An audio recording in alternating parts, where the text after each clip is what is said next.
రాష్ట్రంలో పోర్టులు, నగరాలు, క్రీడల అభివృద్ధి అజెండాగా సీఎం చంద్రబాబు సింగపూర్ పర్యటన కొనసాగుతోంది. పర్యటన రెండో రోజు ఎయిర్బస్, హనీవెల్, ఎవర్ట్వోల్ ప్రతినిధులతో సీఎం సమావేశం కానున్నారు. సింగపూర్ బిజినెస్ ఫోరం రోడ్ షోలో ప్రసంగించనున్నారు. 5 రోజుల పర్యటన కోసం సింగపూర్ వెళ్లిన ముఖ్యమంత్రి చంద్రబాబు రెండో రోజు పర్యటనలో సింగపూర్ ప్రభుత్వ ప్రతినిధులతో సహా పలు సంస్థల అధిపతులతో సమావేశం కానున్నారు. నగరాల అభివృద్ధి, క్రీడలు, పోర్టు ఆధారిత పరిశ్రమలపై వారితో చర్చించనున్నారు. సింగపూర్ వాణిజ్య, పరిశ్రమల శాఖ మంత్రి డాక్టర్ టాన్ సీ లెంగ్తో చంద్రబాబు భేటీ అవుతారు.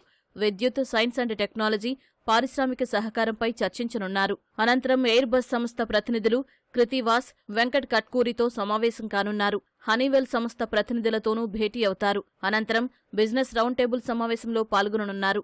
నైపుణ్యాల నుంచి సామర్థ్యాల వైపు మారడం, కార్మిక శక్తిని వేగవంతం చేయడం అనే అంశంపై చర్చించనున్నారు. National university of Singapore, Nanyang technological university, Singapore management university, Singapore university of technology and design విద్యార్థులు ఈ సమావేశంలో పాల్గొననున్నారు. అనంతరం ఎవరవోల్ట్ చైర్మన్ మిస్టర్ సైమన్ టాన్తో చంద్రబాబు సమావేశమవుతారు.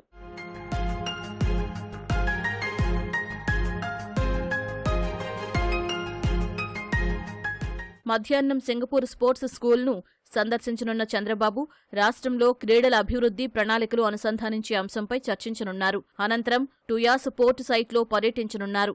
ఏపీలో పోర్టు ఆధారిత పారిశ్రామిక అభివృద్ధి, స్మార్ట్ లాజిస్టిక్స్, భారీగా తయారీ, ఎగుమతి మౌలిక సదుపాయాలపై పీఎస్ఏ సీఈఓ విన్సెంట్ ఆధ్వర్యంలో జరిగే ప్రత్యేక చర్చలో పాల్గొననున్నారు. సాయంత్రం ఆంధ్రప్రదేశ్ సింగపూర్ బిజినెస్ ఫోరం నిర్వహించే రోడ్ షోకు హాజరవుతారు.